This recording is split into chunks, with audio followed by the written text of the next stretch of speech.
One thing I want to get out of the way here, very quick, I swear, is the fact that there's been sort of an expectation on my show that I myself have shared, I'm not going to deny it, that basically involves the idea that the shorter a video I do, the less quality it is I think of whatever it is I happen to be looking at the time. This is obviously not true. I actually touched on this briefly before. In general, I find, this has been especially true on Voyager, for example, in general I find that the better an episode is, the less I have to say about it, because there's less to deconstruct and less to repair. You know, commentary on how things could have been done, or giving my own insight on those things, as opposed to expounding on the way things are amazing. Now, I know that sounds contradictory to my overall point. Indeed, one of the things my channel has always been about is being positive. However, it is simply a fact of the way my stream of consciousness works. So I do apologize if my videos are shorter than previous ones in this series of going through Star Wars. It's not by design. I talk until I have run out of things to talk about. I never sit down and say, okay, I want to record an hour of video. No. It's not how I do that. So, with that out of the way, Richard Marquand, I believe, is the gentleman who directed this work. Now, he's not very well known. In fact, I actually have only seen one of his other works, personally. And that being said, he was pulled onto this because he did some good work with really pulling performances out of characters, out of individuals, people. Very much a person director. And if you notice, that does sound kind of familiar given the director of Empire Strikes Back. As I've said before, George Lucas really does not know how to direct people things. He's a good second unit director, and he is an excellent director for setting up kind of things, scenes, you know, dramatis locations, stuff like that, as opposed to dramatis personae, which is what he usually gets other directors for. So, in all honesty, it's not really much of what I would call a surprise to see someone else doing that. And it's kind of a good thing for the same reason it was back in Empire. We do have a lot of character interaction in this movie, which of course brings me down to Lawrence Kasdan. Forgive me if I'm pronouncing that incorrectly, because he actually has a lot of respect in my eyes. For those of you who don't know, he is the gentleman who actually wrote the screenplay, the final screenplay, for Empire Strikes Back and for Return of the Jedi. Now, little interesting anecdote, he is also the gentleman who is working on the screenplay for Star Wars 7.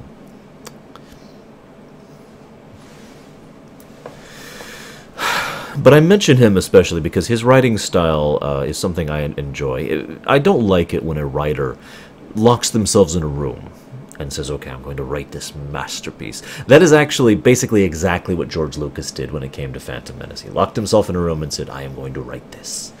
And, well, I've already kind of talked about that. I don't really have much else to add to that particular conversation.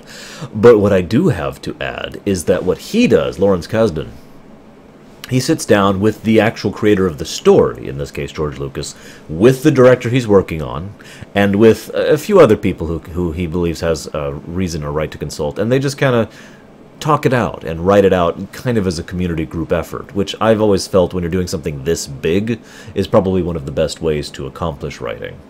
And I've always said buy-in in general is always a good thing in writing. It's always good to get another person's perspective. You may not agree with them, and you may not do whatever it is they suggest you change, but that's not the important part. The important part is that you have a perspective other than your own. It's actually quite ironic, given one of the primary themes of this movie, but I'll be talking about that in just a moment.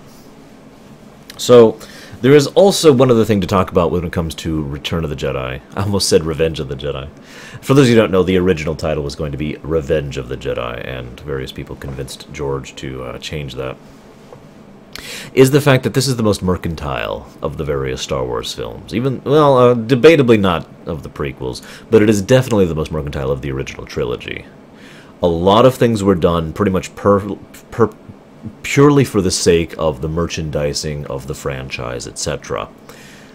For better and for worse. In some cases it did work out, and in some cases it did not. So, but there were several changes that were made from the original script.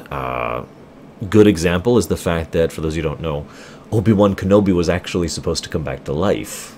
You know, for real, not as a Force projection. Um, and, well, a couple of other things. The ending was going to be instead going to be a call out to, I believe the term was a spaghetti western, rather than having an uplifting ending like we did. It was supposed to be Luke just basically trudging off into the distance, having killed his father, having destroyed the Emperor, and exhausted, weary, etc. Again, I feel like the Return of the Jedi ending worked better for that, but I digress. There's also the Harrison Ford issue. Now, for those of you who don't know, Harrison Ford, the whole talks about him possibly leaving. That I mentioned this very briefly back in Empire. That wasn't really a thing back in Empire. That really came up here in Return. Two big reasons for that. Number one, Harrison Ford was getting a little more expensive. Okay, understandable. He was starting to become quite a bit of a star in his own right. In fact, he's pretty much the only actor of the main cast who had really already started taking off in his career. The second problem was the fact that Ford had actually not signed any contract saying he would come back for Return.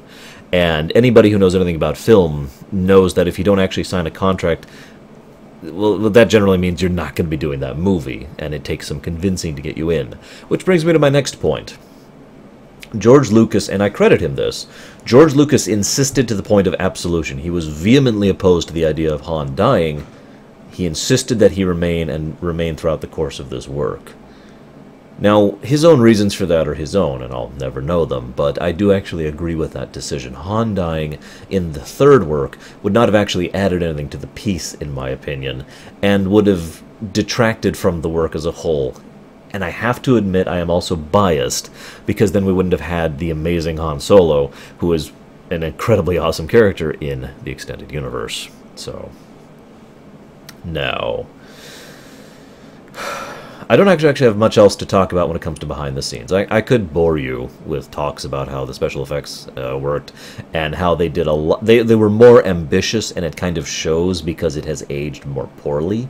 In this movie, there's a lot more blue screen usage. A lot of it is much more apparent that they're on a blue screen. There's a lot more attempts to make things feel bigger by using trickery and illusions. A good example is during the Battle of Endor, when the bajillion fighters are flying out at the Falcon. Only a few of them are actually visible at a time. They show them for about, I don't know, 5 or 6 frames, and then they're off cam, and then new ones literally appear and then fly off, and appear and fly off. Little tricks like that you're not really supposed to notice, but time and age have basically made it so now we notice things like that. Whether that's a good thing or a bad thing is up to you. I personally don't think it detracted from my enjoyment of the film, but I'll be talking about that more in a little bit when we get to the Rancor. The one thing I do want to mention is Return of the Jedi does something weird. In one case it does it well, and in one case it does it poorly, and I'll talk about why that is, in my opinion, of course. It tries to flesh out the world of Star Wars, while at the same time carrying a very heavy main plot. The main plot of Return of the Jedi is arguably the single strongest of the original trilogy's plots. The original trilogy, we've got a New Hope, Death Star, stop it, okay? We've got Empire Strikes Back, Luke versus Vader, I already discussed that. And of course, Return of the Jedi is literally the climactic battle between Luke and Vader, Palpatine and everyone, or excuse me, the Emperor, I'll talk about that in a bit, and the Rebel Alliance making its big, effectively final stand against the Empire, and of course the second Death Star. Overall has a much more weight to it than the previous two plots. Not that I'm saying that's a good or a bad thing, I just mention it because trying to flesh out the world here does feel like an odd choice. But I do believe it works in the first case, and that first case is, of course, Jabba the Hutt. I'll be talking about him more extensively. I have several notes here solely dedicated to Jabba the Hutt. What I do not think worked out was the second attempt to flesh out the world, which is by introducing the Ewoks.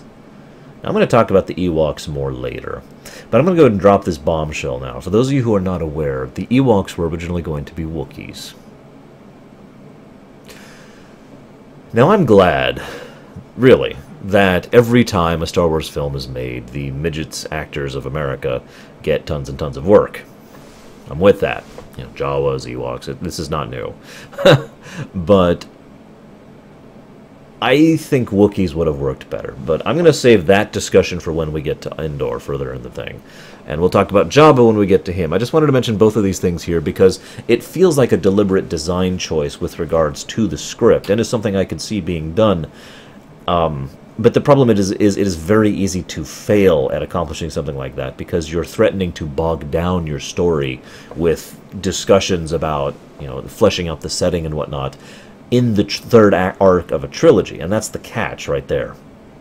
This is the finale. You usually do most of your establishment in the first and second piece. First one establishes the world, second one establishes the characters, third one resolves the plot and the characters, and utterly changes the status quo of characters and the setting. So it makes a degree of sense to kind of leave that thing aside. But again, I digress. So, couple of thoughts here. Lots and lots of visual allusions to A New Hope within this particular movie. I'm not going to list all of them. There's quite a few. The first one that caught me was, of course, the Star Destroyer going overhead, which is literally the first shot of the thing. Although, if you think about it, every single one of the original trilogy starts on a Star Destroyer. Every first scene starts on a Star Destroyer, an Imperial-class Star Destroyer. You ever notice that? It's kind of interesting, isn't it? Yes, I know, it's actually Imperator, or Imperator. Imperator? Blech. Anyway, however you pronounce that class Star Destroyer, I don't care. One thing I want to note here, and I have a question for you guys. I know, I keep asking these questions. Vader's reception when he approaches the Death Star, when he gets on there, there's a few Star Destroyers, there's some soldiers, there's most of the ranking officers, you can tell by their pips and their rank insignia, and of course the Moff himself, Jerjerrod. Yes, I know his name. I'm a geek. What do you want from me? I may not know lightsaber combat form names from the others, but I do know the name of the Moff of the Death Star too.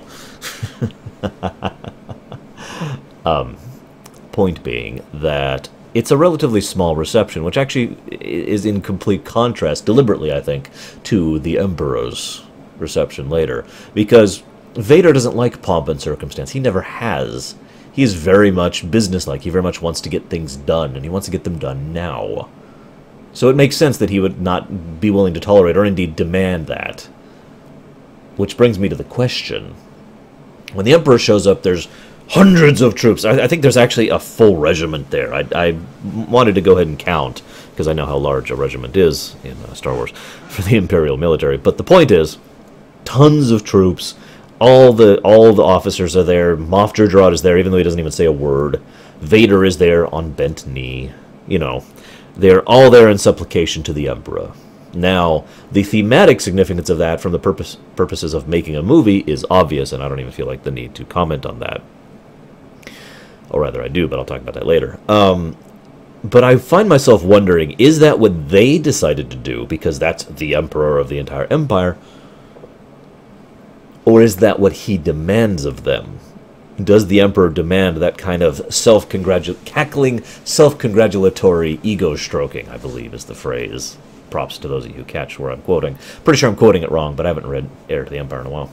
And yes, I just gave it away. Point is, I'm really curious on that one, because it's entirely possible Vader could have called ahead, and indeed probably did, and said, I need to speak with the Moff, and therefore anyone else who showed up because they felt it was appropriate or whatever. And then the Emperor shows up, who doesn't call ahead because it's the Emperor, and everyone's like, yes, we're here, sir, we're ready, sir, you know, because it's the Emperor. Debatable. Now, I like Jerjerrod's reactions. It's a shame the gentleman basically only has a few lines, and they're all right at the beginning of the movie. Because he does a decent performance of someone who is in charge, and basically feels like he's dancing around a bladed knife trap, which happens to be on the floor he's standing on. That being Vader, of course.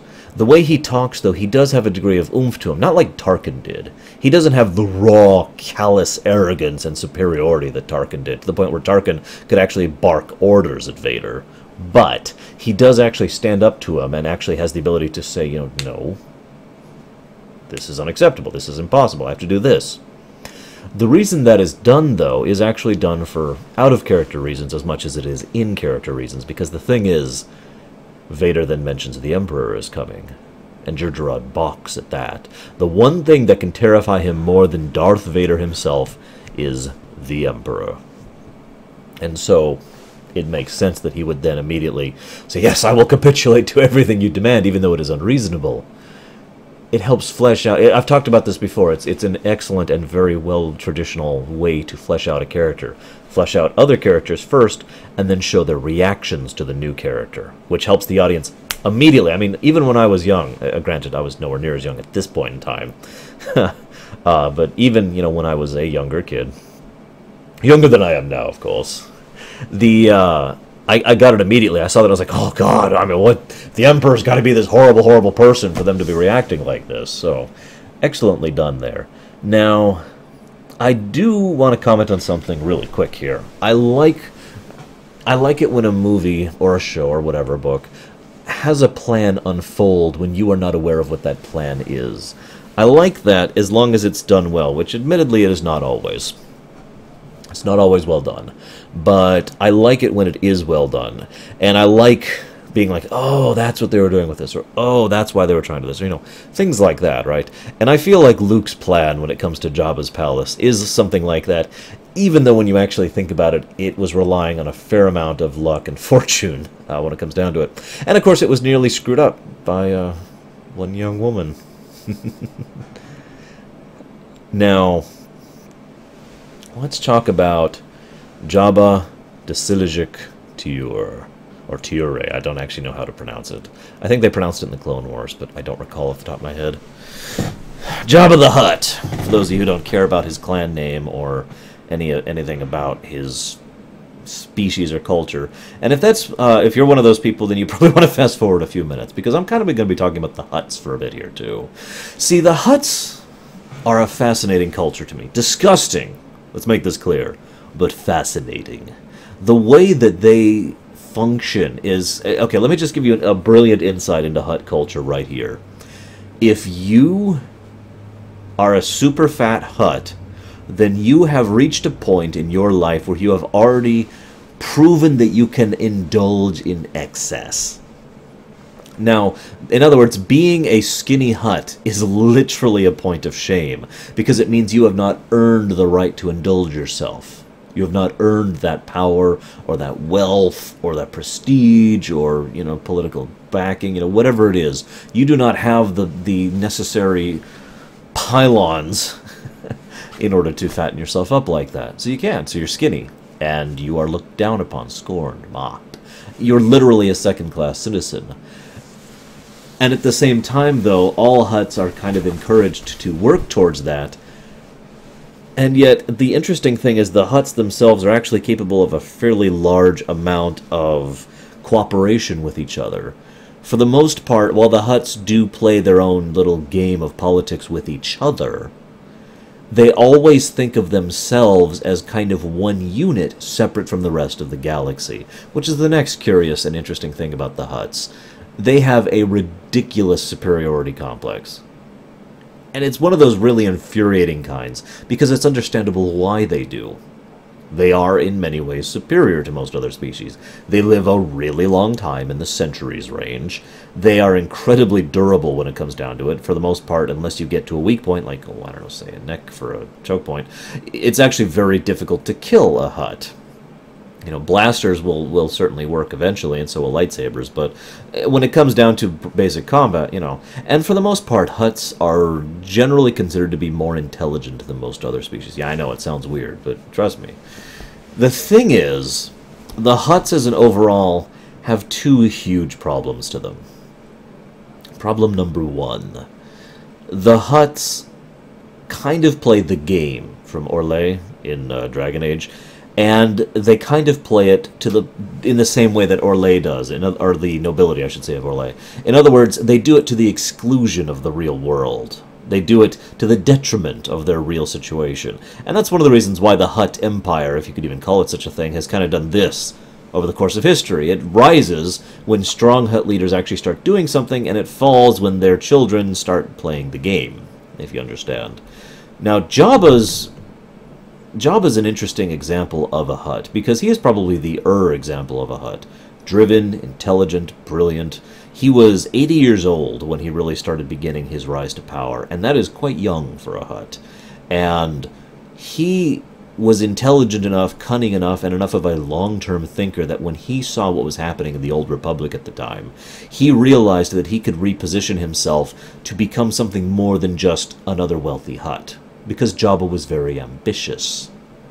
Again, a very Hutt trait. And it got to the point where his ambition grew and grew and grew, and he started playing these little, again, games, and kind of repositioned himself to build what eventually became his own little criminal empire. This is the interesting thing. This is down to a matter of perception more than anything else. We don't have facts. We don't have data sheets in front of us in order to determine the truth of these things. But there is no denying the fact that Jabba the Hutt's criminal empire was at least on the same level as Black Sun when Shizor was in charge. In other words, arguably the height of Black Sun's power across its history, because Shizor had the same general reaction to everything that was happening during the Clone Wars and all that fun stuff. He was repositioning Black Sun to become a dominant power as a result of that, just like Jabba was. But I digress. The point is that Jabba the Hutt's empire could rival something like the Black Sun on a galactic scale. Now, I mention this because some people either don't know this or don't really think about this when they go back and look at Jabba the Hutt. Which brings me to my next point, and arguably the most important one. You see, we know, even in the movies, that Jabba was not an idiot as of A New Hope. That was always the design. And we know, thanks to the extended universe, that Jabba was not an idiot in between Empire Strikes Back and Return of the Jedi. Thank you, Shadows of the Empire. So, my question is this. When did Jabba become an idiot? No. Don't leap to answer, because we do sort of have an answer. For those of you who are not aware, he basically kind of got a little bit too much into his own spice.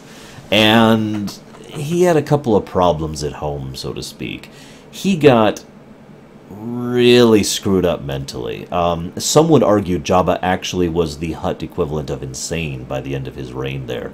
He became even more decadent than most Hutts would be, even more excessive than most Hutts would be. He would actually throw away business opportunities or possible advancements or political alliances or diplomatic envoys or whatever because it would be funny.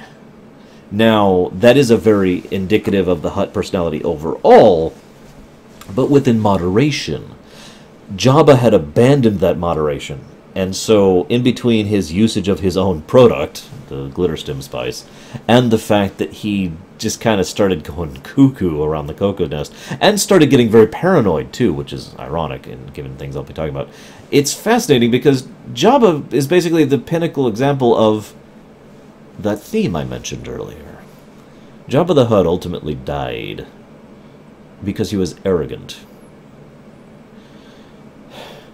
And like a certain other character I'll be talking about later, he had significant reason to be that arrogant. He had backing, he had power, he had bested dozens, nay, hundreds of individuals on his rise and establishment of his own might. And he was, as I mentioned before, at the very least in the running for one of the most powerful criminal individuals in the entire galaxy. He had plenty of reason to be arrogant.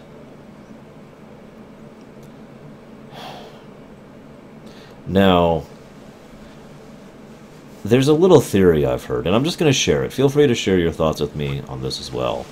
The theory I've heard is that, while Jabba was unquestionably arrogant, and his arrogance was his undoing, the theory is that he never actually went stupid. The theory is that as a result of his paranoia, as a result of everything he'd been going through, and his desire to maintain his grip on power, he had basically become... He was playing. He was playing a role. He was pretending that he was this stupid, evil, Caligula-type character.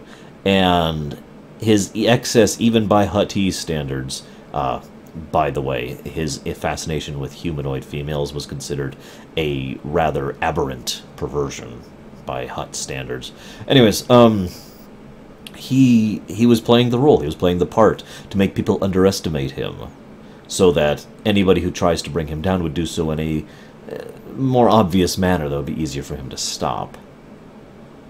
Now, the thing is, part of that is still playing with your opponents. And so I actually have no doubt that he never really considered, whether that is true or not, he never really considered Luke a threat. Which is funny, because Emperor freaking Palpatine considered Luke a threat. You'd think Jabba would have paid attention to that, but I digress. So, one of the things I like when it's done well in movies and in television and in games is when you have sections of the game or movie or book or whatever that aren't actually translated for the benefit of the viewers, but it is still presented through tone, through body language, and the way they're speaking, and the sort of structure of it, what it is they're saying. So you still get an idea of the communication. You're not in total gibberish mode, but you don't actually know exactly what they're saying. I like that when it's done well, and a decent chunk of the Jabba section was done like that. It is worth noting that some versions of the movies do actually have subtitles for everything that they say. I usually leave those off for obvious reasons. Let's talk about why restraining bolts are awful.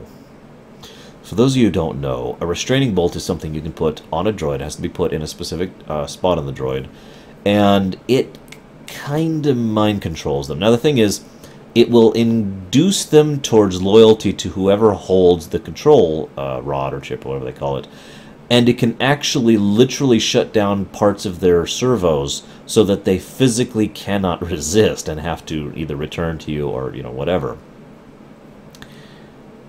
Now, I want to mention again that it is well established that droids do have the capacity for sentience given enough time. Do I need to keep going about why restraining bolts are so terrible? Oh, I do. Okay. Well, let's explain the other half of the restraining bolt problem. You see, thing is, a restraining bolt only limits you so long as you, or limits a droid so long as the person that is holding it is still the person that they are trying to do something with. I believe HK-47 is one of my favorite examples of someone who, as soon as his ownership was transferred and he no longer had to obey the commands of his previous owner, he immediately turned on his previous owner to murder him.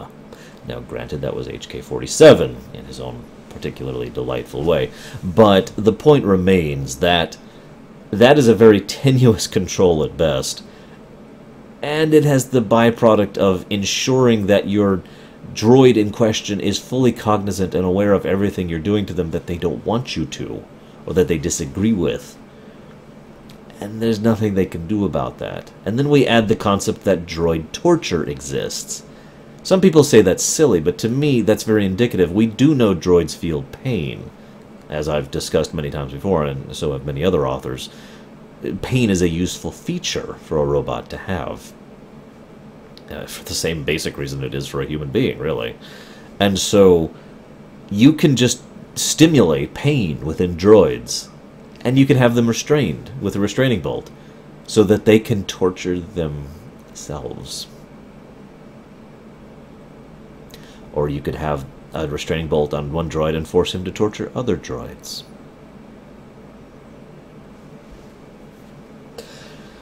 So, moving on from the restraining bolt bowl, then we come to the dance sequence. I mentioned this way back in A New Hope, and I gotta demonstrate here.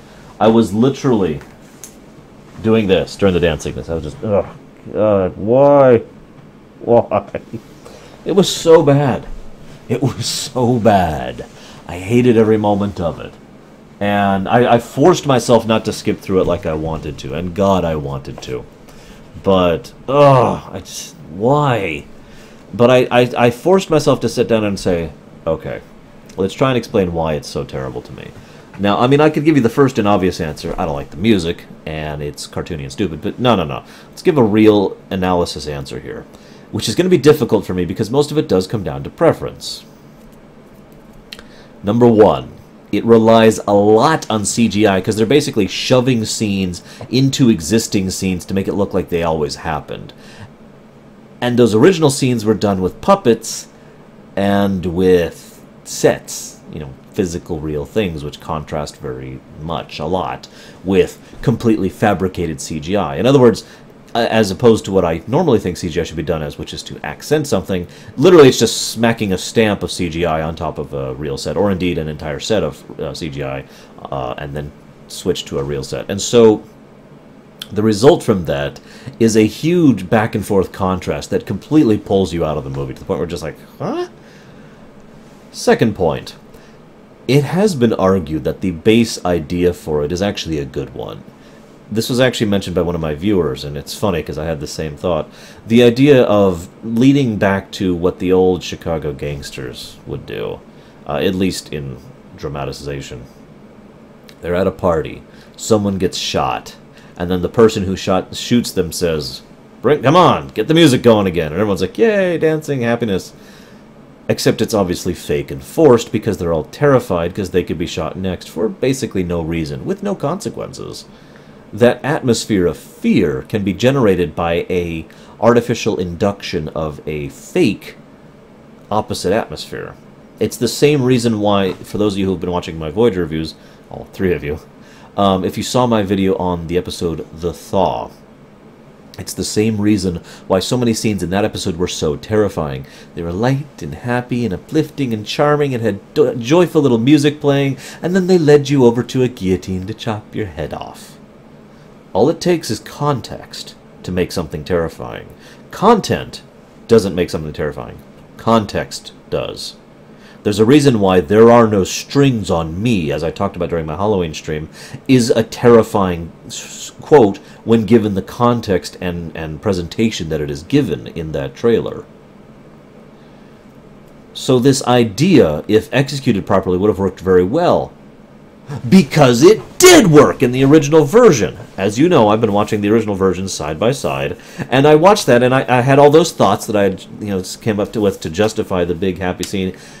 And then I watched the original version because I had to pause and watch one and pause and watch the other because they desynced so badly during the section. And I watched the original. I was just like, yeah, that pretty much that. Everyone's just like, whoo, yeah, okay. Instead of this attempt at a farcical, lighthearted romp, which completely destroys the tone and undermines any possibility of that contextual horror, because its presentation is basically junk. But I digress. One of these days I'm going to stop saying digress, I swear. I find it ironic that it's very likely that Shizor himself is one of the reasons Leia was able to come to grips with a lot of her feelings about Han. Lord knows that she was very conflicted in between Empire and Return about what was going on with Han. Very dedicated to getting him back, definitely, because it was the right thing to do. But her own personal feelings on the matter, those were much murkier. And then she encounters Shizor, and this is the hilarious part, because she does find herself attracted to him. Artificially, admittedly. Because, pheromones. But the point is, she found herself attracted to another man on basically a purely physical level, because again, pheromones. And then she encounters Chewbacca, who doesn't actually say anything, just looks at her. Love that scene. Because it's so obvious, she gets upset at that. She gets defensive at that. You don't get defensive if you don't care about the subject matter. You don't get defensive if you have nothing that you feel guilty about, or feel the need to hide, or have your own self-doubts about. She, by being forced into a situation where some other man entered her life, admittedly in a horrible and vile way, but still, was forced to come to grips with the fact that what she felt for Han was completely different for that. It gave her contrast. Ironically, what it gave her was context. And now she knew what her feelings were for Han, and that they were genuine. When you hear her say, "someone that loves you," when she pulls him out of the carbonite encasement, she means it by that point in time, and it is damned apparent. And I like that. Interesting insight into a couple of things here with regards to it. We're still in the Jabba section. First of all, I don't remember which book it is. I believe it's in Tales of the Bounty Hunters. Forgive me. But there's a section about Boba Fett where he's at this point in time, and Leia, in bikini slave outfit, is sent to him to be entertainment. And yes, it's just as horrible as it sounds. And yet that one scene is a beautiful insight into the way Boba Fett's mind works. And is probably the first thing I saw that actually made me like Boba Fett as a character. I want to learn more about him. Because he doesn't take advantage of her. In his own words, that would be wrong. And then he has a political discussion with her about why the rebellion is wrong, about why it is wrong of them to try and stand up and oppose the justly elected, legally defined rulers of law who actually run the galaxy. And I'm not going to debate it. You know, I'm not going to go into the whole thing. It's some good stuff. I recommend you read it if you have not already. But it really just sheds so much insight into his personality. I love that. Speaking of which, it also sheds a lot onto Jabba's personality, one way or the other. Because whether he's faking it or not, the arrogance is on full display in the fact that he sees no problem with taking a one of the most major elements of a galactic-spanning military power, the Rebel Alliance, which at this point is basically at its height. And indeed, that's one of the reasons why it was able to segue into the New Republic the way it did. But anyways, you know, take a leader from that organization and so callously and casually turn her into a literal sex object. The fact that Jabba is so arrogant, so presumptive to think that he can do that and not have to face any consequences for it, is pretty much Jabba the Hutt in a nutshell, whether he's faking it or otherwise. Now, it's worth noting that this is really fleshed out in the extended universe, but even in the original movie, I remember thinking that this is the scene, this is the moment in which Luke Skywalker has begun using the dark side of the Force. And again, the extended universe goes more into this, and it's not really until the Dark Empire series where he really starts using the dark side. But overall, he has begun dabbling in the dark side here. Now that is actually really important, and I do believe this is true even in the movies, specifically because of the fact that it emphasizes his character arc in this movie, which I'll talk about much more later. So just keep that in the back of your mind. It's also interesting that this is another one of those situations where the extended universe took something that was in the movie and then fleshed it out in a way so that you look at the extended universe and you're like, oh, it's amazing they didn't have that plan from the beginning, because Jabba clearly knows what a Jedi is and what a Jedi can do. Now, if that doesn't sound unusual if you think about it, he's kind of the only one so far who has really shown an understanding of Jedi and the Force, other than people who actually use the Force themselves. Just an interesting little tidbit there. Now, of course, Jabba the Hutt had to be immune to the Force, or at least Force suggestion. Otherwise, the whole Jabba section would have been very short, wouldn't it? But that also got fleshed out in the extended universe, and blah, blah, blah. Now, let's talk about that Rancor I mentioned earlier. Here's the thing. I like the original Rancor piece. Now, for those of you who don't know, the original Rancor, which they worked with extensively, you can still see some shots of it here and there, was actually a guy in a suit. And it looked terrible. And I agree, it did look terrible. It didn't work at all. And they tried to get it to work, and they tried to get it to work, and finally they're like, okay, we give up. We'll do the claymation thing. And so then they had a model. Now, I think the model actually worked really well. They did a really bang-up job on animating it, so it feels pretty smooth, and overall actually feels like, you know, the Rancor, the giant freaking death monster doom thing that still inspires fear in the Star Wars universe, right? But that being said, they then had to do certain scenes where Luke was visible against the Rancor, and it is really obvious, the blue screen effects. Which brings me to my point. This would have been an excellent point. I'm a little surprised they didn't do this. To touch that up a little bit, CGI-wise. Go in frame by frame and just kind of try and make it a little less obvious that it was right up against a Rancor, or rather right up against a blue screen. Now, the real problem is actually a matter of resolutions. For those of you who don't know what I mean, basically, the camera was super zoomed in on the Rancor because the model is actually only like this big. And then the camera is also about 15 feet that way, behind Mark Hamill. And so the resolution is obviously apparently different between the two, which is also something that took away from it. But anyways, I love Han and Luke's banter in this. And it's interesting that even without reading Shadows of the Empire or any of the extended universe, it's pretty apparent that Luke has grown significantly since the previous film. Which is also interesting because it's another one of those points that it's obvious there's been some time passage between Empire and Return, just like there was between Empire and A New Hope. Kind of makes me wonder why he didn't go back to Yoda sooner. I know, he was busy trying to get Hanbok and had to deal with Prince Shizor and all that crap, but the point remains, it would have been interesting to see to see him, try to get back to Yoda a little bit earlier, because it's actually a decent chunk of time in between Empire and Return, but moving on. So there are two... Okay, no, actually, hang on. Before we get to that, let's talk about the Sarlacc really quick. Now, for those of you who enjoy sleeping at night, do me a favor and do not go to Wikipedia or anything else that, talks about Star Wars in extensive detail and look up the Sarlacc. Seriously, don't do it. It's horrifying.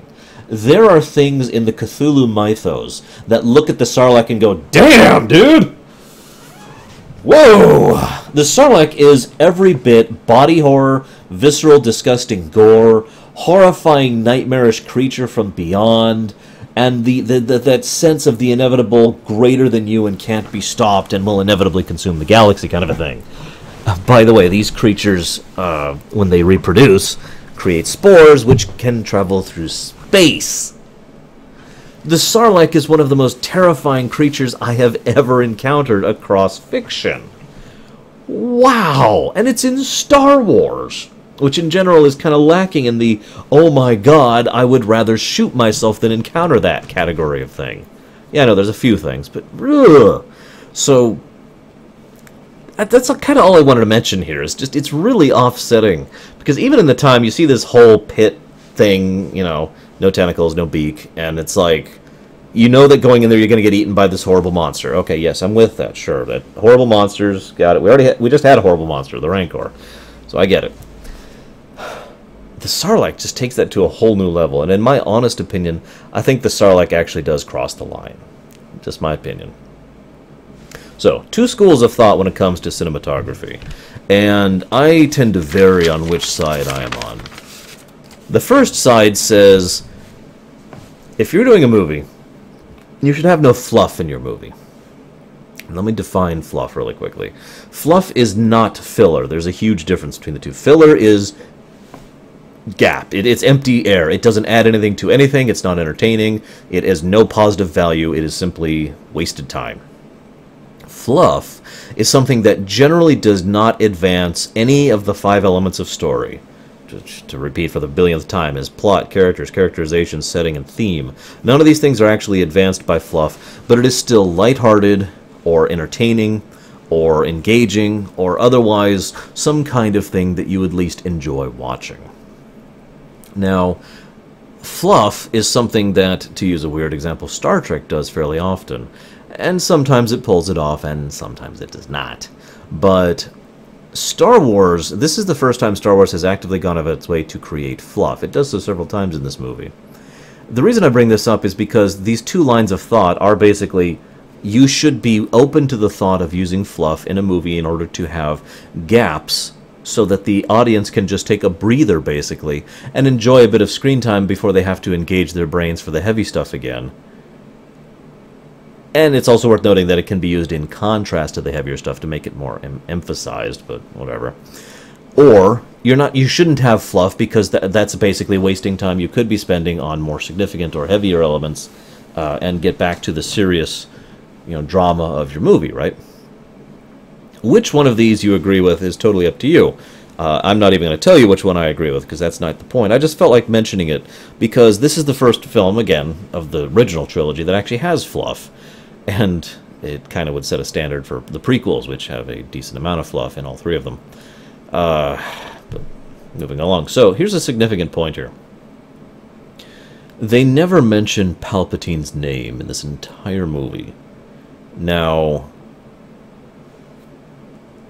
there's some obvious reasons for that. Extended universe, etc. But the two really significant reasons for doing that, in my opinion, is the out-of-character reason, which is it makes the Emperor, you notice I've been calling him that instead of Palpatine, it makes the Emperor feel more like something a force, you know, not an individual, not a person. You have not put a face onto this thing. Instead, this thing is just a thing, some kind of nightmare creature, some kind of horror that you can't even fathom. Whispers of a nameless fear, you know, that kind of a thing, right? In a similar vein, from an in-character perspective, it is entirely possible that the Emperor himself encouraged this, because even in the extended universe, it was not really common to call him Palpatine, or even Emperor Palpatine, rather just the Emperor. Because it's entirely possible he wanted to engender that same thing that I just mentioned from an in-universe perspective. He wanted his people and his enemies and his subjects to think of him not as a man, but as the Emperor, something above a man, something beyond a man, a symbol, an ideal, a concept. Speaking of which, Ian McDiarmid is amazing. I'm sorry, he is. I love that actor. I've talked about this back in the prequels a lot, and he really got to shine his chops in the prequels, especially in Episode 3. Arguably, the best performance of Episode 3, in my opinion, was Ian McDiarmid. But regardless of that, his performance here really did help establish Emperor Palpatine in so many ways. The way he does his voice is perfect. It is just the right mixture of calm, confident, almost disgusting. Like I hesitate to use the word creepy, because most people associate creepy with something else, but more like disturbing. I'll go with that word instead. Disturbing. Like you're looking at someone who's just not quite right. And finally, that undercurrent of just absolute willingness to do whatever it is necessary. You know, that sort of, I'm just going to use the word, evil. Ian McDiarmid exudes a palpable evil aura throughout the course of this movie. And it is worth noting that John Williams also really helped out. Someone actually disagreed with me about the John Williams comment I made earlier, which is fine. Everyone can have their own opinions. I stand by my opinion that he is a freaking amazing composer and one of the best composers ever. But he also really does a wonderful job with the Emperor's theme. He does a great job with the music in the whole movie, I mean, let's be honest with ourselves. But the Emperor's music really came out for me because it's in such direct contrast to everyone else's themes. There's the Force theme, which is also unofficially Luke's theme, and Obi-Wan's theme, which is, you know, it's that hopeful kind of optimistic little tune. There's Vader's theme, which is very forceful, very powerful, very military, the Imperial March. And then there's the Emperor's theme, which is quiet. It's actually, it's just this quiet little thing with these choir in the background, not even saying anything, just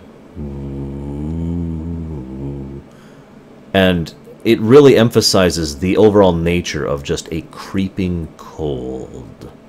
Like that kind of cold that you know you can't resist. No matter how tightly you bundle yourself up, eventually you will be frozen by that. And I've actually experienced that myself. I've been in many sub-zero temperatures.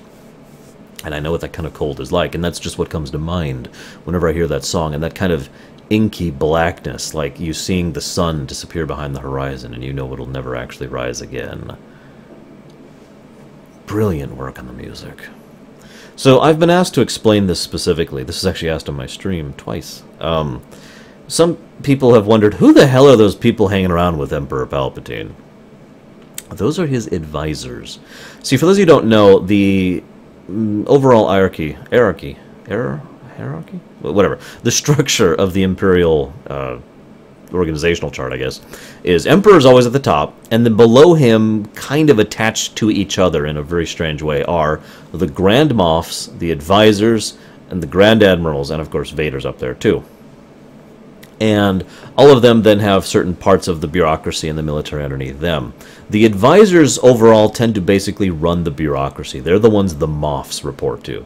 And most of the Moffs get their job because an advisor arranged it, because of political convenience and whatnot. The Advisors don't really actually run the Empire, though, so much as they are constantly trying to maintain their own position of power while trying to undermine everyone else's positions of power, which Palpatine encourages on purpose because it makes sure that the next most powerful people in his empire are people who are spending all their time playing this little game and not actually being a threat to him, which is actually quite brilliant when you think about it. That quiet chess master thing again. But anyways, that's who those people are, and the weird old outfits that you see, and I believe actually 2 scenes on the Death Star too. I believe Ars Dangor himself was actually there. I could be wrong about that one. The Yoda scenes are interesting to me, because, for those who don't know, the Yoda scene was actually added in. It was advised because some people still hadn't quite gotten a grip on the fact that Vader was Luke's father. And so the original intent behind adding the Yoda scene was for Yoda to say, "Your father he is." But then they decided to do a couple additional things with it. One thing that of note, though, I don't think Yoda was ever going to keep that truth from him like Obi-Wan did. And for reasons I'll go into in Obi-Wan's side in a minute. Because Yoda is the kind of person who believes in facing the truth, but he wants you to face it when you're ready. And he says as much when he's talking to him. He's, you are not ready for the burden. And it's funny because I have no doubt Yoda would have eventually told Luke, okay, he's your father. And yet, if you think about it, Luke took the news very, very well. This is the second point I want you to keep in the back of your mind. The fact that Luke, in the middle of a pitched battle with his most hated foe, someone who has committed evil atrocities across the galaxy as a whole, and that's his father, he took that news quite well, all things considered. Yes, I know, yeah, and all that screaming, and yet he still rebounded from that, came back from that. He did not stay in his despaired state. He managed to pull out of that. Think about that. Another interesting note about Yoda's thing is Yoda mentions that once down the dark side you trod. I forget how he says it, but once you start down the dark side's path, forever will it dominate your destiny. Something along those lines. This is the third point I want you to keep in mind in the back of your head for later. Trust me, we're building up to this. But another thing I want to note is the definition of a Jedi, and technically a Jedi Master as well, has always been kind of vague. Now, I don't mean, obviously, well, it's someone who uses the Force. But if you actually think about it, the calling yourself a Jedi, in the times of the Order, only the Order could actually deem you a Jedi. But at that point, it was a rank. In the more later days, and indeed especially in the post-Return of the Jedi era, being a Jedi is something that is more like a honor you have to earn for yourself, work your way up to. And Luke himself is actually basically the only one who really has any say on whether or not you can call yourself a Jedi or not, because he himself kind of went through that same thing, didn't he? He got the training, he learned how to use the Force, but he couldn't call himself a Jedi. It wasn't until Yoda said, confirmed to him, a Jedi you are, that Luke actually accepted that, and that kind of became the norm. But I mention this because this is actually touched on a few times in the Extended Universe. The vagueness of that title and the general lack of any concrete definition is something that I find interesting, because it has created some interesting political situations when it comes to the Jedi and their own internecine machinations. See Jorah Sibyoth, the original, for a good example of that.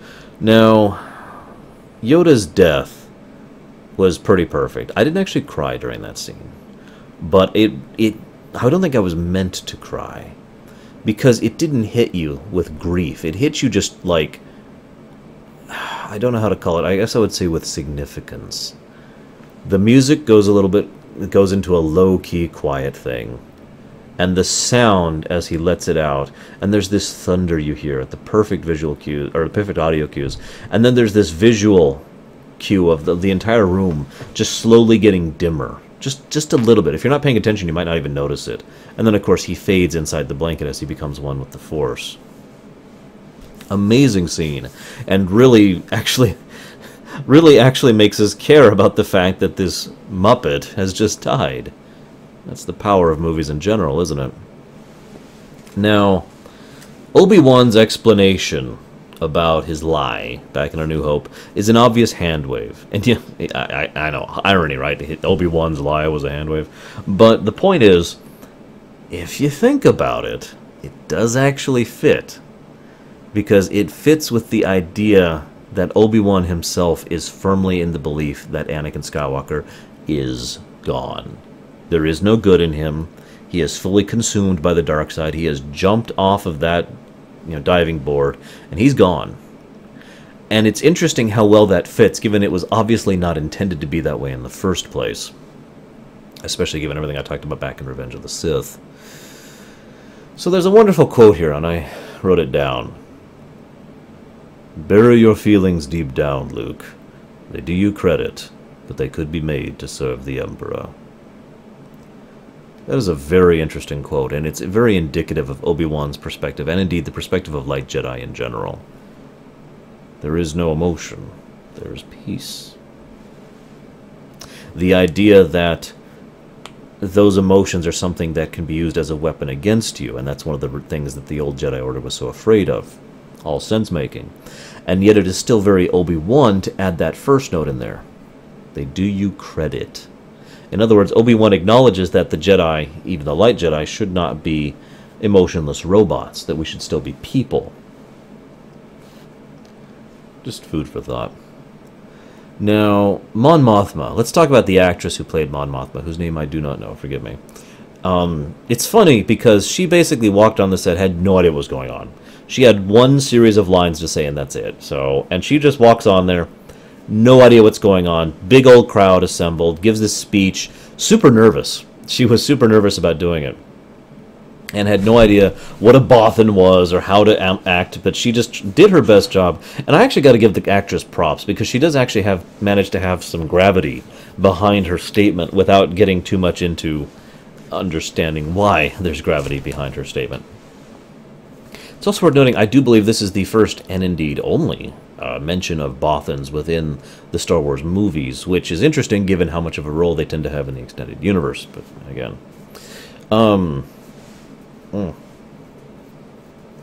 Now, the character of Mon Mothma is much more interesting for me to talk about, excuse me, because Mon Mothma is exactly what the Rebel Alliance always needed.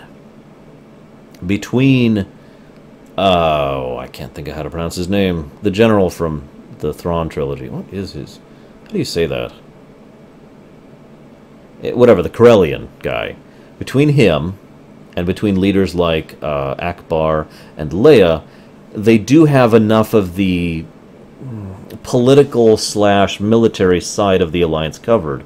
Mon Mothma really added an element that was absolutely necessary for the Rebel Alliance, and that is the diplomatic element. Mon Mothma had a true gift for diplomacy and an incredible skill for being able to find a middle ground and actually being able to have discussions and diplomatic affairs and all that fun stuff. She was incredibly good at it. It's one of the reasons why she was more or less unanimously voted to be the first High Chancellor, or Supreme Chancellor, whatever they called it, of the New Republic. I find that interesting because it's also worthy of note that it's debatable if the Alliance would have been able to stay together at all without Mon Mothma. I mean, they do call it the Alliance for a reason. It's a generally loose conglomerate of people who all happen to have a grievance against the Galactic Empire. Just some interesting food for thought. She's an interesting character. Speaking of which, let's talk about Admiral Akbar. I like Akbar a lot more in the extended universe. I think part of the reason why is he is everything I like about a typical military individual. And this is true in real life as well as in fiction. There are things I don't like and don't get along with well when it comes to certain types of military personnel. I talked about that way back in Mass Effect 3, right? But there are also some kind of things that I totally get and fully understand and comprehend and indeed enjoy about military personnel. And Akbar is basically all of that in one nutshell.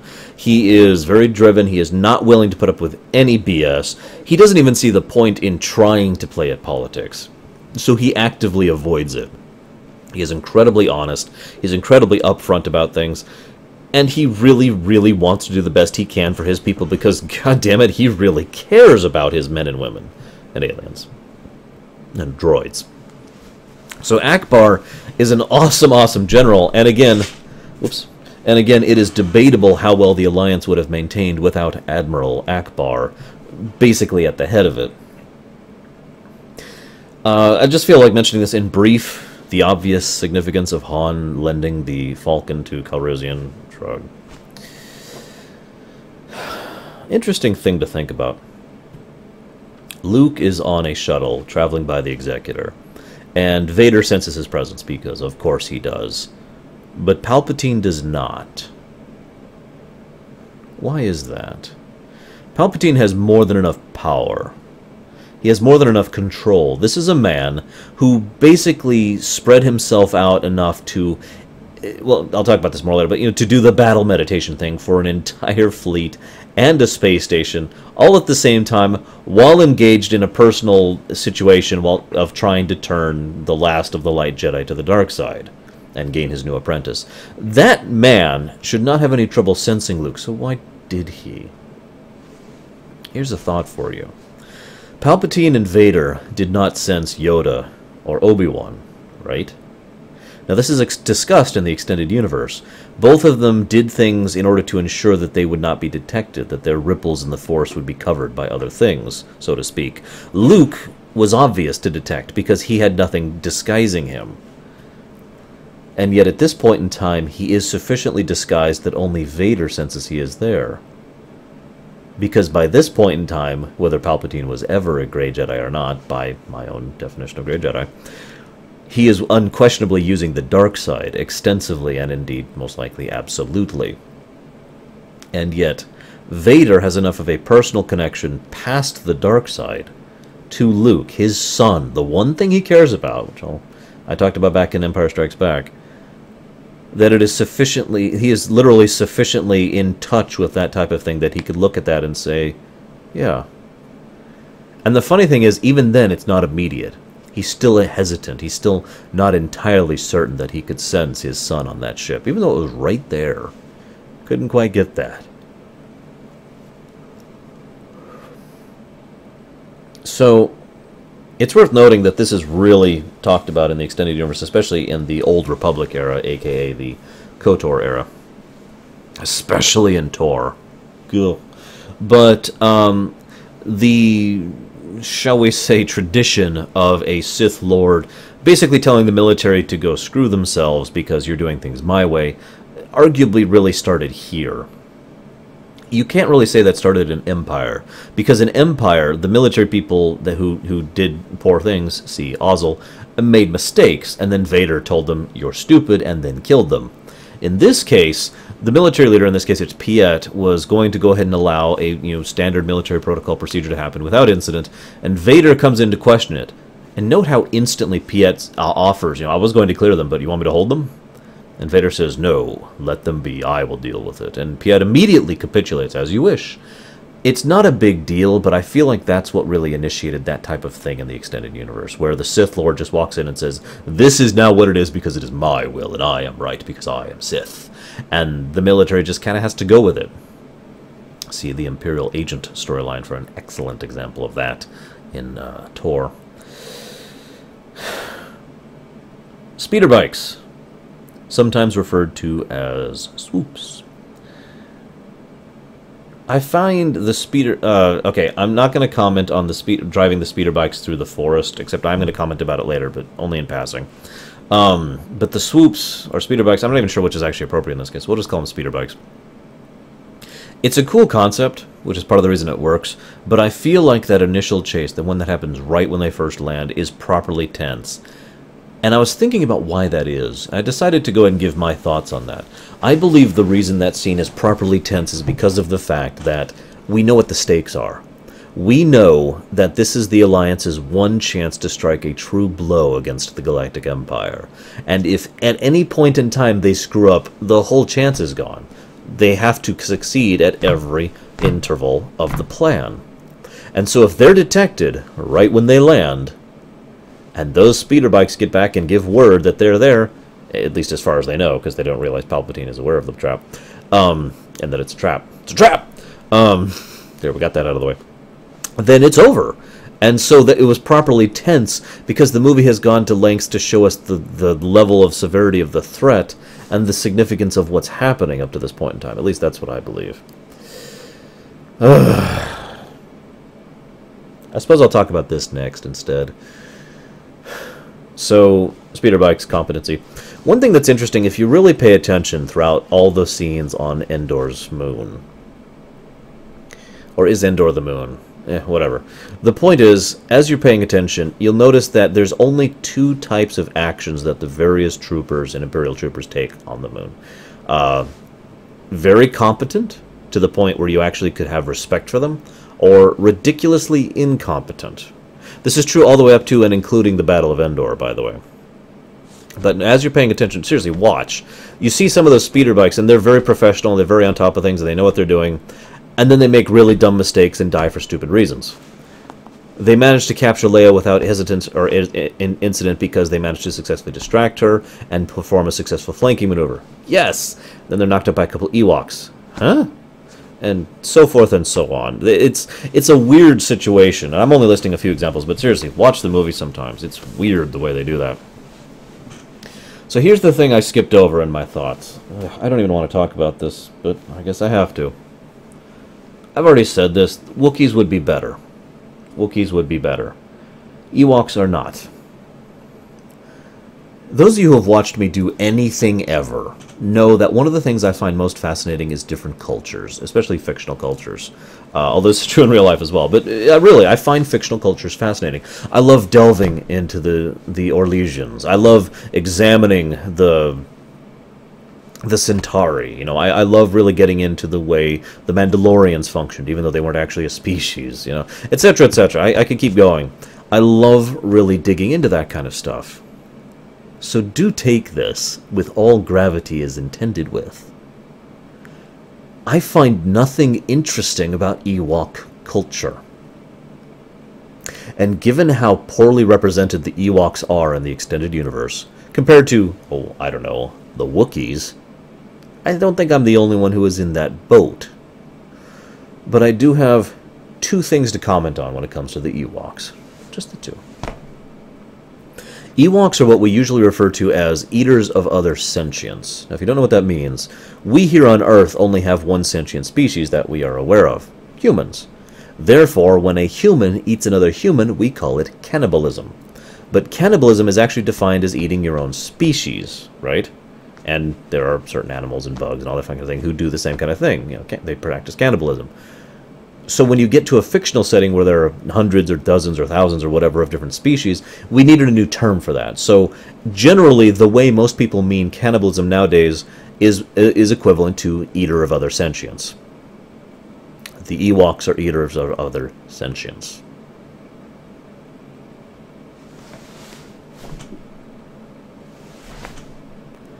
I don't even know what else to add to that. That's disgusting, revolting, and this is most important of all, because I have a note here in all caps. It's not funny, okay? I know you're trying to portray them as a cute little kitty toy thing because you want to sell more stuff. I get that. I really do. But don't portray it as if it's funny, because it isn't. Moving on. Here's another idle note here about Luke. I think this is like note 5 at this point. Luke Skywalker, especially since he had his lightsaber on him, could have completely obliterated the Ewoks that came after them. Could have done so easily, and probably without much effort. He didn't. Keep in mind, this is the guy who took down like 30 to 40 bounty hunters in a narrow corridor, more or less by himself. Granted, Londo did come in and basically clear up the remnants of it, but the point being, that's already happened at this point. This is not Luke when he is super amazingly strong to the point where he can rebuild a castle. This is Luke, at this point in time, still already this powerful, so he could definitely take out those Ewoks. He doesn't. He actively chooses not to. The reason I mention this is it's very indicative of Luke's personality, but more so another sign of how he's, well, I'll just put this bluntly, how he is not his father. I have no doubts that Anakin would have actually have to been talked down by someone else to not do something like that. Whereas Luke is the one who has to talk down Han and say, no, no, it's okay. So I've already complained about the Ewoks. Let me mention two, and only two, good things that came of the Ewoks. Number one, the retelling of A New Hope and Empire Strikes Back by C-3PO was a scene that I liked so much, I actually rewound to watch it again. It was brilliantly done. It's an excellent, excellent example of sound design, and is probably one of the best designed scenes from a sound production perspective I've seen in movies like ever. It was really, really well done. And the way they managed to show, with no dialogue, managed to show pretty much all the plot of the first movie and the second movie. was really, really well done. And forgive me for gushing about that, but it was always awesome. I recommend you watch it again, like right now. It's great. And the second thing, and I think this goes without saying, is the Ewoks on the speeder bikes. That was pretty awesome. It is also worth noting that the Nogri are an interesting counterpart to the Ewoks. It would have been fascinating if we actually had the Nogri here instead of the Ewoks, wouldn't it?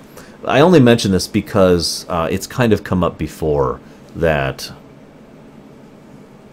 you know, one of the things that various members of the Alliance tend to be good at is forming alliances with new races. And that kind of is called back to because they managed to form an alliance with the Ewoks and then managed to form an alliance with the Nogri and with the Wookiees and a few dozen other people. And it's just, I don't know, it's just kind of interesting the way they keep calling back to the Ewok situation each time they do that. But moving on. Luke and Leia's scene, and Han's actually, is great. Luke has to explain himself to Leia. And the fact that he feels so compelled to do so just makes sense in ways that I don't know how to explain. There's the obvious reasons. The fact that he needed someone to know, because he was leaving. He needed someone to know why he was leaving, because he's not abandoning the mission. He needed someone to know the truth about him, about Vader, and about Leia. He knew that Leia was effectively the last hope for the light side of the Force, for all realistic intents and purposes. If Luke and Leia both went away, yeah, there's going to be other Force users, and yeah, as history showed, there were other light Jedi here and there, sometimes a little silly in the way they executed that, but whatever. But there's no denying the fact that those Jedi would have never accomplished anything because Vader and Palpatine would still be active, or, as the case may be, Palpatine and Luke, or Palpatine and Leia. But anyways, point being, yeah, awesome scene, and really the way they both play off of each other really shines for me. Obviously I'm biased, but, you know, I also like how Han gives his first showing of something here that I mentioned back in Empire, and it's nice to see it being paid off here. This is the first time it'll pay off. It'll be paid off a second time later, too. Han is obviously very hurt by the situation. He thinks she has grown very fond of Luke in his absence, and that is a perfectly natural thing to think. But he also cares about Luke a lot. He is probably Nakama with Luke at this point. In fact, I don't even see anything there's a probably at that point. And yet he is still enough of a good man, and still someone who cares about both Luke and Leia enough more than himself, and that's the important part, that altruism wins out. And so, at the end of the day, in this scene here, he's like, I'm sorry, you know, I was upset. Doesn't even have to explain it, because she just wants him to hold her. And he is willing to do that, despite his total lack of understanding of what the hell's going on. I want to give praise for David Prowse. Forgive me if I'm pronouncing that wrong. For those of you who don't know, that is the gentleman who is in the suit of Darth Vader. Not many people know who he is. I don't even know what else he's done other than his professional wrestling career. Or bodybuilding career, excuse me. Or was it both? I don't even remember. Anyways, he does do a pretty good job. Now, a lot of that comes down to the directing. But he does manage to get across a huge amount of weight in his emoting, just by his physical postures. And one of my favorite ones of that is when, I'm skipping ahead a bit, when Luke leaves during the next scene where the two confront each other, and Vader just moves over and he just kind of sags as the weight of all the decades of all he's done and all he's been through just weighs him down. It's also interesting that as Luke confronts him, Vader consistently dodges the subject. Basically tries not to even think about it, not to confront it directly. Which is funny because that's very not Vader. Vader has always been blunt, to the point, aggressive, rather excessively so in most cases. He wants to walk in and wade into the field of battle and just win. The one thing he couldn't take, the one thing he has never been able to take, ever since he was called Anakin, was facing up to things, manning up, accepting the loss, accepting the responsibility, accepting the guilt, accepting the blame, accepting the hurt, and moving on from it. And so he consistently tries to dodge it and bypass it, and just until it reaches the point where Luke confronts him directly. and says, "You will have to destroy me." Listen to the way James Earl Jones says the line, "If that is your destiny." He says it perfectly, because it is so subtle. He says that with an air of, I must accept this because I have no choice, because I can't bring myself to own up to what I've done, to own up to what has been done, to face everything that I've lost. I can't do it. I can't. I must obey my master, because he gives me that convenient out, that convenient blame figure. He gives me what I, Darth Vader, need. I need to not think about it. I need to not confront it. I need to not face it. I can't face it. I can't face it. I won't. And I know that sounds childish, and that's because it is. One of the things that really fleshes out Darth Vader and makes him such a fantastic, amazing villain is the fact that he has so much humanity to him, despite being a sick man and an iron mask. Props for people who get that quote. And then he says an even better line, "Forgive me. It is too late for me, son."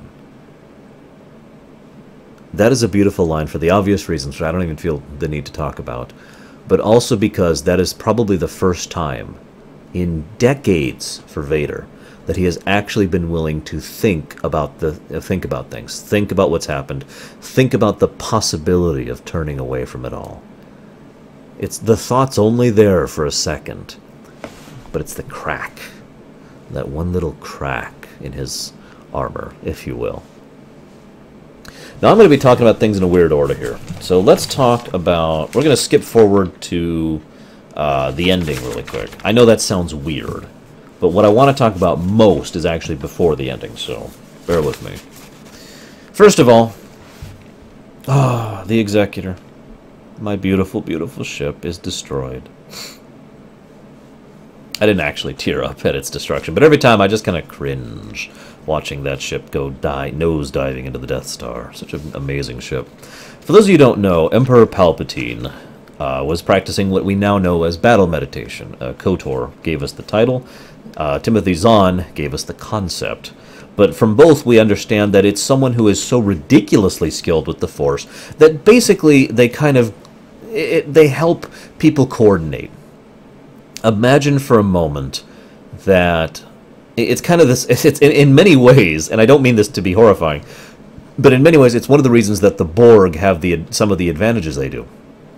Because they're all moving in unison. They're all coordinated. And it's the same general concept. Instead of you having to shout orders and try to anticipate what other people in your ship or in your fleet are doing, you know what they're doing, and you know where you should be shooting in order to help represent those people and help to support those people, because your mind is basically in many ways connected to theirs. Not literally, not in a way you can consciously be aware of, but you are being guided basically by someone who is aware of the entire battle. It's a tremendously difficult thing to pull off. Very few Jedi ever have actually been able to pull that off. Palpatine was doing it, and he was doing it, again, while trying to turn Luke to the dark side, which again just speaks to the ridiculous level of skill that man has. But the point I'm reaching here is that when Palpatine dies is when everything really starts to go to hell for the Empire. Now, the other interesting point about this is some people I have heard more debates about the Battle of Endor than I have literally anything else about Star Wars. Literally anything else. A close contender is the Force, if we count all of the Force in general. Now, granted, I know a lot of people who are in the military, and I know a lot of people who are into fictional armed conflict, so maybe that's part of why that is. But the most common things I hear is two sides of the same argument. The first side is, how in the world could the Empire have ever lost the Battle of Endor? And the second side is, of course the Empire lost the Battle of Endor. Now, I'm kind of an in-betweeny person. To put it bluntly, it is explained why the Empire loses the Battle of Endor, and I will explain it to you if you have not heard. But it's still one of those things that while I can believe it, and I do believe it, it is something that just kind of makes me go, wow! Again, a very Battle of Midway situation. If you don't know, I'm not even going to that. Here's the thing. The Empire had all of the advantages, and they squandered all of them. On the ground, they deliberately waited to spring their trap until they were in the worst possible chance to do so, and basically left their flank undefended. Quite literally, I mean. In the space, they could have utterly obliterated the Alliance fleet, but they chose not to. Or rather, Palpatine chose for them not to. He deliberately held back his arm so that the hammer could crush them. He wanted the Death Star to be destroying them. Now, there's reason for that, and it has to do with Luke. But the point is, the Imperial fleet was hampered right off the get-go, and so the Alliance is already fighting effectively at an advantage. Then you add the fact that the Alliance started in its own desperation, bringing the fight to the Imperial fleet, which was basically under orders not to kill them, and also not prepared to do so properly. So we had a situation where the Alliance was, again, fighting with the advantage. Then we add into the fact that battle coordination was keeping the fleet going, and then immediately died, which caused them to go to hell very, very quickly. There's one final note, though, about the Battle of Endor. It has to do with the ground battle.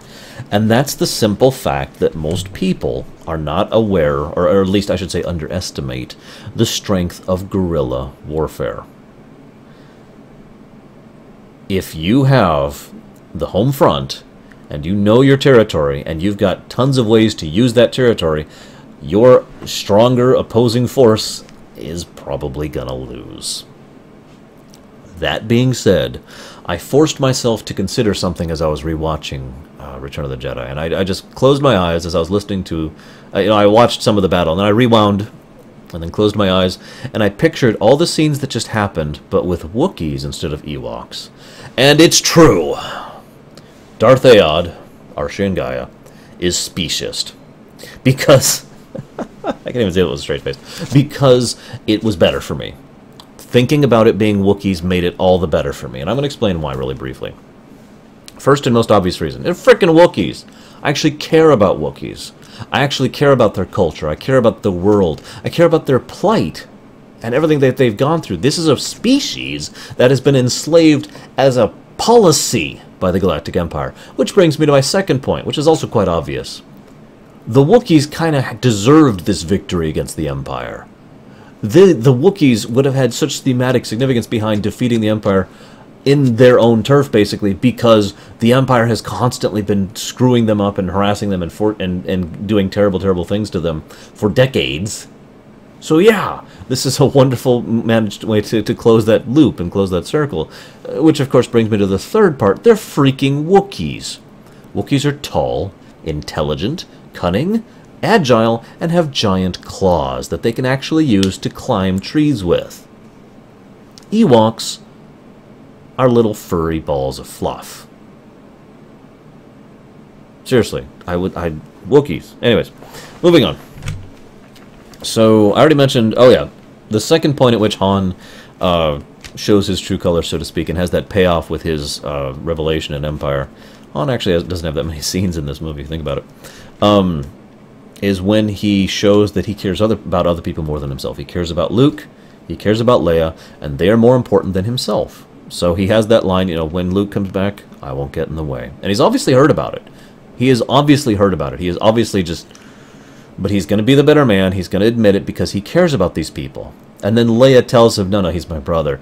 The look on Harrison Ford's face, the combination of, oh, along with, oh, you know, that sort of relief was just palpable. Great, great performance. I mentioned that Ewoks aren't actually in the extended universe that much.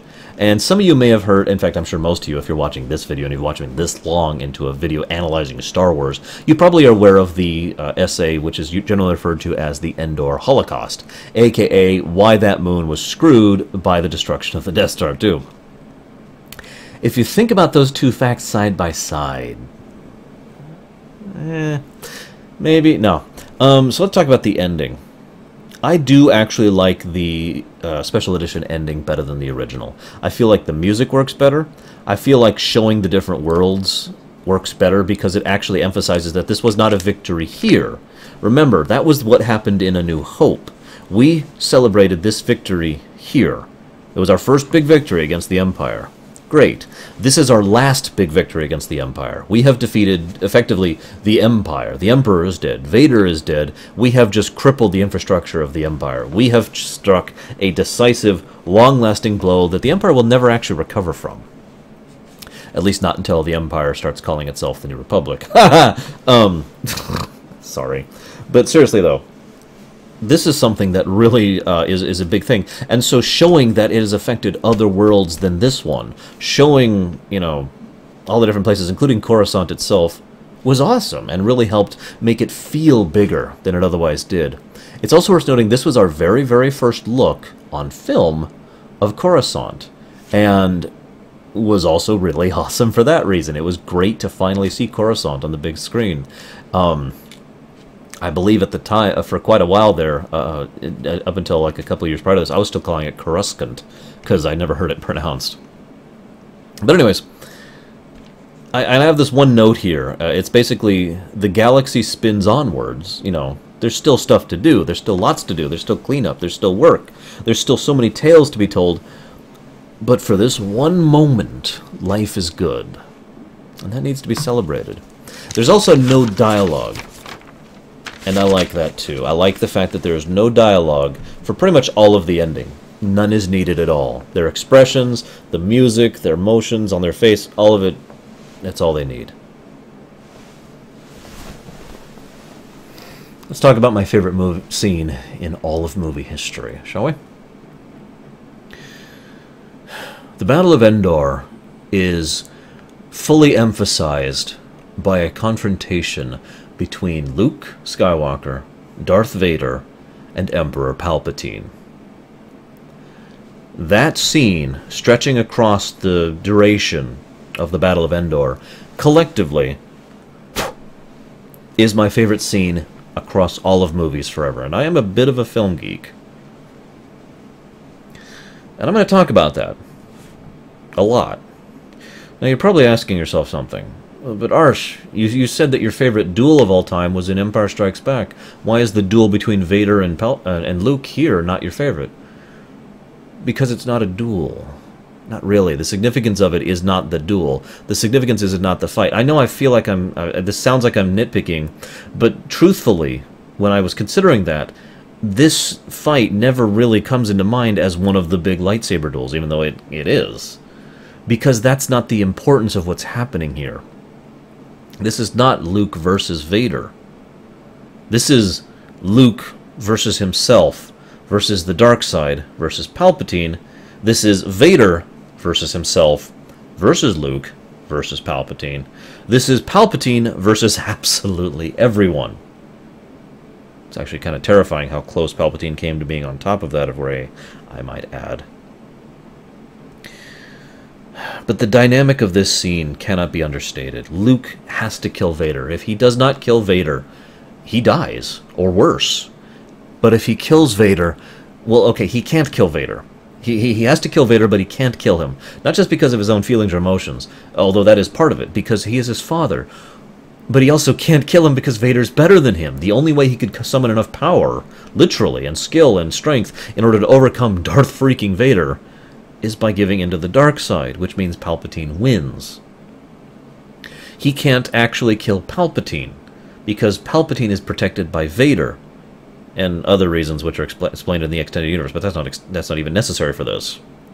For the purposes of just the movie, all of these things are right there on screen. Luke is very literally backed into a corner. He can't do anything. He is in a no-win scenario. A proper, well-designed, well-written, amazingly acted, amazingly performed, brilliantly directed, no-win scenario. The very scene is perfect. It's dark, but it isn't at the same time. There's that atmosphere. There's blacks and blues, very cool colors, giving you that feeling of the cold, icy darkness. And yet at the same time, if you really pay attention, the place is quite well lit. It makes a contrast between the light and the dark that is literally a visual metaphor for what's happening not just in general, but within the principal character. Because honestly, this is just as much about Luke as it is about the other guy. You know, Anakin. But I'm getting ahead of myself. Palpatine, of course. Oh, and the music. Oh, the music is perfect. I can't even add anything to the music. The music that plays when Luke finally gives into the dark side and starts beating down Darth Vader is perfect for that scene. It's that perfect blend of emotional instability, of the fact that all this time, all this cool, all this calm, all this dread, all this horror has collapsed into downright terror and rage. And you can hear it in the music that Luke is fighting his own terror with fire, with anger, which is the same thing Anakin did once upon a time. Palpatine was supremely arrogant. I mentioned this would come back up. His arrogance was so overwhelming, his confidence so overwhelming, that he knew he would come out the triumphant in this situation. He was so certain. And that is actually one of the only reasons. It was his first flaw, his first mistake when it came to this encounter. He allowed the Alliance to show up. He allowed them to land on the moon. He allowed them to exist for a while so he could swat them away like flies with his Death Star. And all of that was done for the same reason. He wanted to show Luke just how powerless he was, just how outclassed he was, just how much Palpatine had maneuvered this situation such that he was completely on top of everything. Vader has to make a choice. I'll talk about that a little bit more in a bit. But throughout this entire thing, Darth Vader is basically struggling not to think. Ever since his encounter with Luke, you can really see it all over him.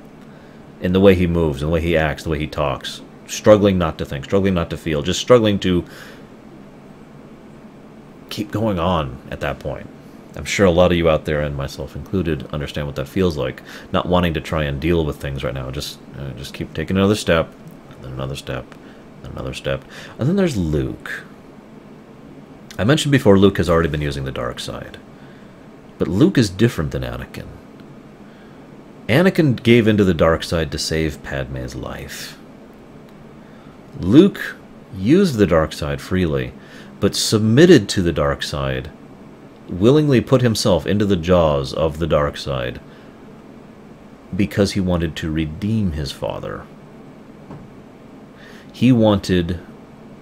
His motivation was different. His perspective was different. And this was a man who had come to grips with the fact that he would probably die, and had accepted that fact. In honesty, he didn't even consider, when he was on the Death Star in Palpatine's throne room, he was at peace with himself until Palpatine pointed out that it was a trap. Which is, of course, why Palpatine pointed out that it was a trap. But Luke has always been uniquely resistant to the dark side. I could probably name on one hand all of the Jedi across Star Wars' history who have used the dark side but never actually been consumed by it. See, the thing is, and I talked about this way back in Revenge of the Sith video, like 4 weeks ago now, when you use the dark side or the light side, either way, it has a feedback loop kind of a thing, a multiplicative factor, where the more you use it, the more it affects you, which makes you use it more, which makes, blah, blah, blah, blah. And so, when Anakin Skywalker leapt off the ledge, so to speak, and took the plunge into the dark side, he descended fast, just like anybody does. But Luke never did that. Luke is actually quite unique in the fact that he dips his toe into both the light side and the dark side pretty evenly, and yet never actually gives in to the ideals of either. I could actually do a whole essay on why I think that is, but I'm going to summarize it with this. I think it's because... Bear with me here. I think it's because Luke is a genuinely good person. Not just at his core, but throughout him. And when you are a genuinely good person, you are willing to do what is necessary to accomplish what happens, and yet at the same time you are totally unwilling to do things that you feel are crossing the line. So he never went too far, if you follow me, into the light side or into the dark side. He never actually delved into either. He used the Force. This is, of course, just my opinion. And I can just hear 50 of you guys running to your comments right now to tell me how stupid and wrong I am. It is worth noting that despair is a powerful tool. Vader implicitly later on says the only way to save your friends is to give into the dark side. to join us. But it's funny because Palpatine it's so indicative of the difference between Palpatine and Vader. Palpatine just implies it. He shows Luke the situation. He shows Luke that his fleet is there. He shows him that it's all a trap. And then he shows him that the Death Star works. It's all over, Luke. And he implies, also quietly, that the only way out is to give in to the dark side. But then Vader, in his own different idiom, flat out says it. The only way to save your friends is to give in to the dark side. Isn't that quote interesting coming from Anakin Skywalker?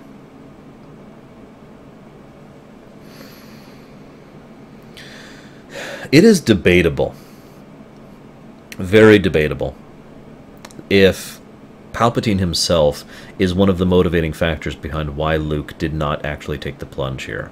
Because Luke does actually give in to the dark side, and not for the first time, but rather deliberately does so. He makes a choice, a conscious effort, and says, yep. And this could be debatably the first time he does this, not the last. And he defeats Vader. And then Palpatine walks in and says, good, good. He does this twice, actually. Excuse me. First time he does it, he manages to duel Vader. Second time he defeats Vader. Both times, Palpatine encourages him. It makes me wonder if Luke would have had the know-how and self-will in order to pull back if Palpatine hadn't intervened and told him exactly what he was doing. I personally think he would have. But I don't deny that Palpatine was basically shooting himself in the foot when he did that. However, and as evidence from my point, when he defeats Vader the second time he gives into the dark side, he chops off his hand, disarms him, quite literally, and doesn't kill him. Think about that for a moment. He had him at his mercy. If he wanted to destroy Vader, he could have. In all his anger and all his rage, he didn't. And then, only then, after Luke had done that, did Palpatine step in to encourage him. Again, another parable, or another callback, or rather call forward, I guess, to Revenge of the Sith. Palpatine trying to encourage his new apprentice to kill his old one. But Luke doesn't do it, because he's freaking Luke. I find it very, very curious to myself if it had been Leia instead of Luke there. Because Palpatine has perfectly maneuvered this entire situation to his advantage. He really has, if you think about it. Palpatine has ensured that the Rebel Alliance is about to be crushed by using himself as bait. He is about to have a much stronger, much more impregnable Death Star at his command. He is about to ensure that he gets the brand new apprentice he always wanted, because he has resented for so many years having to deal with Vader, whose connection to the Force is so hampered and so hindered. Which, when you consider how strong Vader is, that's saying something. And having to deal with this sick man in an iron mask, he wanted his real apprentice. He wanted Luke as his new apprentice. He had for years at this point. Well, maybe not years, but a while. And he was perfectly positioned to win in this situation, and I find myself wondering if Leia had been the one there instead of Luke, if she would have given in to the dark side, if she would have taken the plunge and not pulled back. I'm not sure. And I leave that as food for that view. As always, I encourage you to share your thoughts with me. I've read tons of comments about the Obi-Wan thing back in A New Hope. Fascinating stuff from you guys. And then Luke does the only thing, the only winning move, is to not play. But it's hysterical because it's so true in this situation. Luke does the one and only thing Palpatine did not plan for. He throws away his lightsaber. That leaves Palpatine with, well, what's about to happen. But it basically robs Palpatine of his prize. Watch his face. Ian McDiarmid does such a great job of this. He was so young back then, too. If you ever see pictures of him when he's getting the makeup on, he's like, oh, God, he's so young.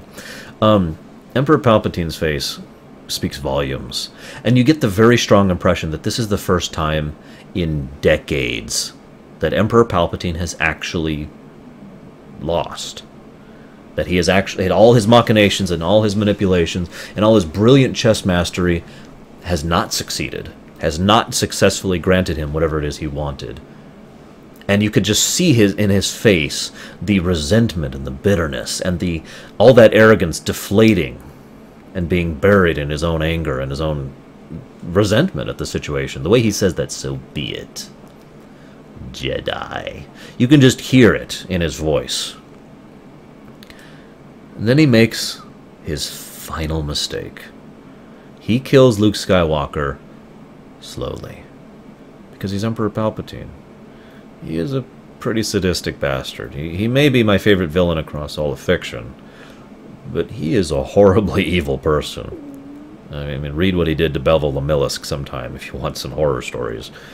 But this man wanted Luke to suffer. He wanted him to understand the power of the dark side before he died. He wanted to see him writhing in agony. And that was his final mistake. Yes, I know, he did more mistakes in Dark Empire. Let's not get into that. In the movie, that was his final mistake. Because he forgot why it is that Anakin turned to the dark side to begin with. He forgot that Anakin Skywalker, that Darth Vader even, both of them, the same individual, was best defined by caring. Remember, I talked about this back in Empire Strikes Back. Darth Vader was willing to throw away his entire Star Destroyer squadron to get one ship, because he cared about it. Everything else was irrelevant to him. The thing that he cared about was worth spending all of that for. And now Darth Vader is an ambitious person. Anakin was an ambitious person. Ambitious, prideful, definitely wanting, long-term reaching goals of all sorts of grandeur. But all of that immediately goes away the moment whatever he cares about comes to light. There's only been one exception to that ever, and I already talked about that. So in the end, when I see Vader looking at his son, and he looks at Palpatine, and looks at his son, he realizes the choice that is at his feet. Darth Vader must choose between all that power, and all that ambition, and his own life, because he knows this will kill him, and his son. And Darth Vader and Anakin Skywalker are both the kind of person who is willing to even lay down their life for something that they truly care about. And so he grabs Palpatine, flings him down the shaft, kills him. Dies in the process, basically. Palpatine was killing Luke slowly. Little bits of power. Just enough to hurt. Torturing him, basically. Not even actually trying to injure him. He goes full force into Vader. He unleashes the full extent of his force power into Vader. And Vader cannot survive that. Nobody could. Well, I shouldn't say that, but very few beings could. There's a line from the book that I love, that I am paraphrasing, as Vader collapses and Luke struggles to get over to him, and both of them are too hurt to move, too moved to speak. And I found myself crying. Of all scenes, that's the one that hit me on rewatching this movie. Watching Anakin Skywalker take his first breath in years. When he takes off the mask. When he finally faces up to all he's done.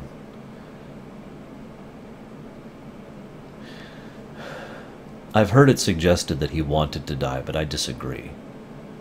I think it is more accurate to say that he was willing to die.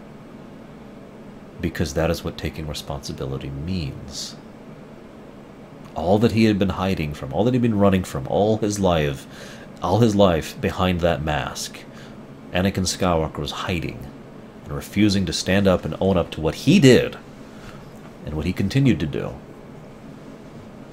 When he finally made that choice on the Death Star 2 with Luke, with Palpatine, he was finally owning up to his own actions and accepting consequence and responsibility for what he'd done. And that did mean his life in this case. But I don't think he wanted to die. I think he was willing to die.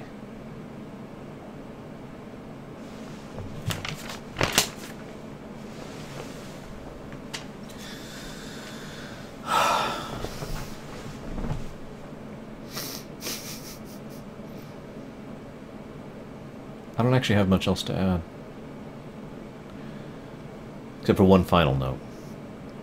People have asked me a few trillion times, what's your favorite Star Wars movie? What that answer is kind of has varied.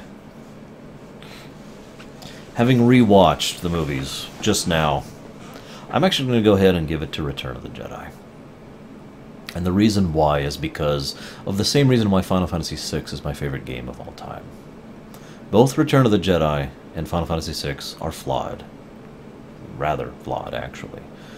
But if you're looking for a perfect book, or a perfect game, or a perfect song, or whatever, it doesn't exist. It literally doesn't exist. It's not feasible. It's not possible. What we define as truly great things are things where the great overwhelms the bad so much that you don't even really think about the bad. You just kind of skip by the bad, and you get back to the great. It's been pointed out that there are nitpicks or complaints that I have pointed out in other games, in other movies, that equate to flaws that exist in Return of the Jedi, in Final Fantasy VI. But the difference is, in those other works, there was nothing to offset the bad. Return of the Jedi brought me to tears to watch Darth Vader die. Return of the Jedi moved me when I saw a puppet vanish underneath a blanket. Just my opinion, as always. I will see you guys at the next one. And may the Force be with you.